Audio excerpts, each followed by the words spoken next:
கோபாலபுரத்திலே அவர் ஒரு இயக்கத்தை ஆரம்பிக்கிறார். அன்று எம்ஜிஆர் அவர்களை வைத்து ஒரு நாடகம் போடுகிறார்.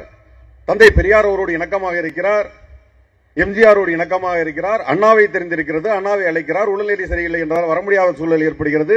இருந்தும் அந்த விழா நடக்கிறது என்று எல்லாம் 14, 16, 18 வயதுகளை உழைத்தவரை தற்பொழுது நான் உனக்கு போட்டி என்று சொல்பவர் யார்? 14 வயதிலே நீ என்ன செய்து கொண்டிருந்தாய்? உன் தந்தையினுடைய திரைப்படத்தை பார்த்துக் கொண்டிருந்திருப்பாய். 16 வயதிலே நீ என்ன செய்து கொண்டிருப்பாய்? நான் கதாநாயகனானால் என்ன செய்வேன் என்று நினைத்துக் கொண்டிருந்திருப்பாய். 20 வயதிலே நீ என்ன செய்து, எல்லாம் எனக்கு தெரியும். நானும் அங்கிருந்து வந்தவனா, நானும் அதே துறையில் தான் இருக்கிறேன். ஒரு 50 வயதில் வந்து எனக்கு போட்டி திமுக என்கிறாயே, அது எந்த வகையில் அர்த்தமுள்ள வார்த்தை? நான் மீண்டும் சொல்கிறேன், இந்த வார்த்தையை சொல்கிறேன். எல்லோரும் எழுந்து கைதட்டுவார்கள், பாருங்கள். முத்துவேல், கருணாநிதி, ஸ்டாலின் எனும் நான் என்று சொல்ற பொழுது ஒட்டுமொத்த தமிழகமும் கண்ணீர் நல்கி பார்த்துக் கொண்டிருந்தது. காரணம், அனைவரும் விரும்பினர், இவர் வர வேண்டும் என்று விரும்பினர்.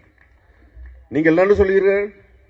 முத்துவேல், கருணாநிதி, ஸ்டாலின் அவர்களே, திரு ஜோசப் விஜய் அவர்களே, இது தவறு. ஜோசப் விஜய் அவர்களே, நீங்கள் என்ன செய்து கொண்டிருந்தீர்கள் 25 வயதில்? உங்களுக்கு தெரியும். நான் நிச்சயமாக அநாகரிகமாக பேச மாட்டேன், யாரையும் அநாகரிகமாக பேச விரும்பவும் மாட்டேன். திராவிட முன்னேற்ற கழகத்தை தெரிந்த பேச்சாளர்கள் யாரும் பேசுவதை நான் அனுமதிக்கவும் மாட்டேன், அதை நான் விரும்பவும் மாட்டேன். இருந்தாலும் சொல்கிறேன், நிச்சயமாக உங்களுடைய 20 வயதில் இருந்து 50 வயது வரையில் நீங்கள் செய்த வேலை என்ன? நடித்துக் கொண்டிருந்தீர்கள், கோடிக்கணக்கில் பணம் சம்பாதித்தீர்கள்,